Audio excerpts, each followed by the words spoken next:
ಆಪತ್ತು. ಚಾಲಕನ ಎಡವಟ್ಟಿಗೆ ಪ್ರಯಾಣಿಕನ ಮಂಡಿ ಚಿಪ್ಪು ಪುಡಿ ಪುಡಿಯಾಗಿದೆ. ಬೆಂಗಳೂರಿನ ರೇಸ್ಕೋರ್ಸ್ ರಸ್ತೆಯ ಬಳಿ ನಡೆದಂತಹ ಘಟನೆ ಇದು. ಮಂತ್ರಾಲಯಕ್ಕೆ ಹೋಗಿ ಬಂದಿದ್ದ ಗಾಯಾಳು ಕಾರ್ತಿಕ್ ರಾತ್ರಿ ಮನೆಗೆ ಹೋಗೋದಕ್ಕೆ ರ್ಯಾಪಿಡೋ ಬುಕ್ ಮಾಡಿದ್ದ. ರಾಂಗ್ ರೂಟ್ ಅಲ್ಲಿ ಹೋಗಿ ಬುಲೆಟ್ ಬೈಕಿಗೆ ರ್ಯಾಪಿಡೋ ಡಿಕ್ಕಿ ಹೊಡೆದಿರೋದು. ಎದುರುಗಡೆ ಬಂದ ಬುಲೆಟ್ ಬೈಕಿಗೆ ಡಿಕ್ಕಿ ಹೊಡೆದು ಹಿಂದೆ ಕೂತವನಿಗೆ ಗಾಯ ಆಗಿದೆ. ಸದ್ಯ ಆಸ್ಪತ್ರೆಯಲ್ಲಿ ಗಾಯಾಳು ಚಿಕಿತ್ಸೆ ಪಡೆಯುತ್ತಿದ್ದಾರೆ. ಪರಿಹಾರಕ್ಕಾಗಿ ಗಾಯಾಳು ಕಾರ್ತಿಕ್ ಪತ್ನಿ ಆಕ್ರೋಶವನ್ನ ವ್ಯಕ್ತಪಡಿಸಿದ್ದಾರೆ. ರಾಂಗ್ ರೂಟ್ ಅಲ್ಲಿ ಹೋಗಿ ಸ್ನೇಹಿತರೆ, ನಮ್ಮ ಸಂಘಟನೆ ಗ್ರೂಪಲ್ಲಿ ಒಬ್ರು ಚಾಲಕ ಸ್ನೇಹಿತರು ಇದೊಂದು ಲಿಂಕ್ ಹಾಕಿದ್ರು. ಸೋಮಣ್ಣವರೇ, ರ್ಯಾಪಿಡೋ ಬೈಕಿಂದ ಒಬ್ಬ ಪ್ರಯಾಣಿಕ ಮಂಡಿ ಚಿಪ್ಪನ್ನ ಪುಡಿ ಪುಡಿ ಮಾಡಿಕೊಂಡು ಪರಿಹಾರಕ್ಕೋಸ್ಕರ ತುಂಬ ಅಂಗ್ಲಾಚೋ ಅಂತ ಒಂದು ದೃಶ್ಯ. ಇದನ್ನ ಕೋರ್ಟ್ಗೆ ನೀವು ತಿಳಿಸ್ಬೋದಲ್ವಾ ಅನ್ನೋ ರೀತಿಯಲ್ಲಿ ಈ ರ್ಯಾಪಿಡೋ ಸಂಬಂಧವಾಗಿ, ರ್ಯಾಪಿಡೋ, ಓಲಾ, ಊಬರ್ ಅಂತ ಏನು ಈ ಬೈಕ್ ಟ್ಯಾಕ್ಸಿ ಸಂಬಂಧ ಇದೆ, ಇದು ಅಲ್ಟಿಮೇಟ್ ಮುಗಿದೋಗಿದೆ. ಎಲ್ಲ ಕೋರ್ಟಲ್ಲಿ ತೀರ್ಪು ಒಂದು ಆಚೆಗೆ ಬರಬೇಕು. ಆ ತೀರ್ಪು ಕೊಡುವಂತಹ ಜಡ್ಜ್ಗಳು ಏನಾಗಿದ್ದಾರೆ ಅಂದರೆ ನ್ಯಾಯಾಧೀಶರುಗಳು ಬೇರೆ ಬೇರೆ ಕಡೆ ವರ್ಗಾವಣೆ ಆಗಿದ್ದಾರೆ. ಹಂಗಾಗಿ ಆ ತೀರ್ಪು ಒಂದು ಸ್ವಲ್ಪ ತಡೆ ಹಿಡಿಯುವಂಥ ರೀತಿಯಲ್ಲಿ ಪೆಂಡಿಂಗ್ ಇದೆ ಅಷ್ಟೇ. ಆದರೆ ತೀರ್ಪು ಬರಬೇಕು. ಆ ತೀರ್ಪುಗೋಸ್ಕರ ಎದುರು ನೋಡ್ತಾ ಇದ್ದಾರೆ. ಆಲ್ಮೋಸ್ಟು ಈ ಜನವರಿ ಅಂತ್ಯದ ಒಳಗಡೆ ತೀರ್ಪು ಬರೋ ಅಂಥ ಲಕ್ಷಣಗಳಿದ್ದಾವೆ. ಇನ್ನು ಈ ಮಂಡಿ ಚಿಪ್ಪು ಪುಡಿ ಪುಡಿ ಆಗಿರೋದು ಅಂದರೆ ಎಕ್ಸ್ಪೆಷಲಿ ರ್ಯಾಪಿಡೋ ಅನ್ನೋ ಒಂದು ಸಂಸ್ಥೆಯಿಂದ ಏನು ಈ ವೈಟ್ ಬೋರ್ಡ್ ಬೈಕಿಂದ ಅಪಘಾತಕ್ಕೊಳಗಾಗಿ ಮಂಡಿ ಚಿಪ್ಪು ಪುಡಿ ಪುಡಿ ಆಗಿದೆ. ಮತ್ತು ಆತನೂ ಕೂಡ ಹೇಳ್ಕೊಂತಿದ್ದಾನೆ, ನನಗೆ ಜೀವನ ಮಾಡೋದಕ್ಕಿಂತ ಮುಂದೆ ಕಷ್ಟ ಆಗುತ್ತೆ, ಮಂಡಿ ಚಿಪ್ಪೇ ಇಲ್ಲ, ನನ್ನ ಜೀವನ ಹೆಂಗೆ ಅನ್ನೋ ರೀತಿಯಲ್ಲಿ. ಯಾಕೆ ತಪ್ಪೇನ್ರಿ?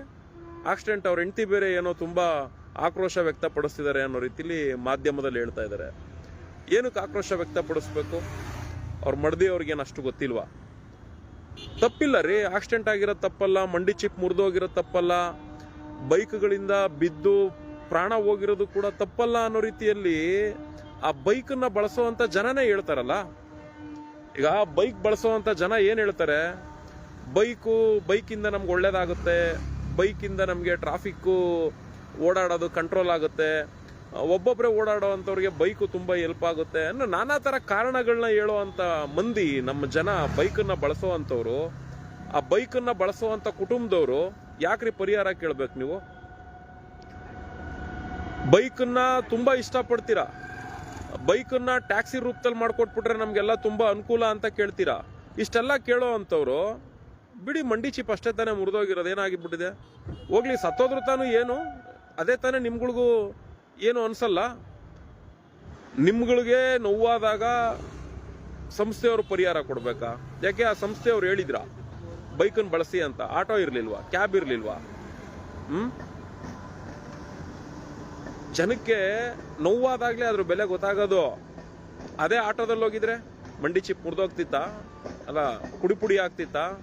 ಅದೇ ಕ್ಯಾಬ್ ಬಳಸಿದ್ರೆ ಗಾಡಿಗಳಿಗೆ ಏಟಾಗಿರೋದು, ಗಾಡಿ ಡೋರ್ ಡ್ಯಾಮೇಜ್ ಆಗೋದು, ಇಲ್ಲ ಗಾಡಿಗೆ ಏಟಾಗೋಗಿರೋದು. ಆದರೆ ಮನುಷ್ಯ ಸೇಫ್ಟಿಯಿಂದ ಇರೋನಾ? ಸೇಫ್ಟಿ ಇದೆಯಾ ಟೂ ವೀಲರಲ್ಲಿ? ಮಂಡಿ ಚಿಪ್ ತಾನೇ. ಯಾಕೆ ಆಕ್ರೋಶ ವ್ಯಕ್ತಪಡಿಸ್ತೀರಿ? ಯಾಕ್ರಿ ಆ ಸಂಸ್ಥೆಯವರು ದುಡ್ಡು ಕಟ್ಕೊಡ್ಬೇಕು? No use. ಎಲ್ಲ ಗೊತ್ತಿದ್ದು ನೀವು ಆ ಬೈಕನ್ನು ಬಳಸ್ತೀರಾ ಅಂದಮೇಲೂ ಯಾಕದ್ರ ಬಗ್ಗೆ ವಿರುದ್ಧವಾಗಿ ಮಾತಾಡಬೇಕು? ಬಿದ್ದು ಪ್ರಾಣ ಕಳ್ಕೊಂಡಿರೋರು, ಏಟ್ ಮಾಡ್ಕೊಂಡು ಮೈ ಮೂಳೆ ಮುರಿದಾಕೊಂಡಿರೋರು, ಇವರೆಲ್ಲ ಸಿಡ್ದು ಹೇಳ್ಬಾರ್ದು, ಸಂತೋಷ ಪಡ್ಬೇಕು ನೀವೆಲ್ಲ. ಯಾಕೆ ಅಂದರೆ ಅದು ತುಂಬ ನಿಮಗೆಲ್ಲ ಇಷ್ಟ ಅಲ್ವಾ ಬೈಕ್ ಟ್ಯಾಕ್ಸಿ? ಬೈಕು ಟ್ಯಾಕ್ಸಿ ಅಲ್ಲ ಅದು. ಇನ್ನೇನು ಅದ್ರ ಬಗ್ಗೆ ಮಾತಾಡೋಕ್ಕಾಗ್ತದೆ?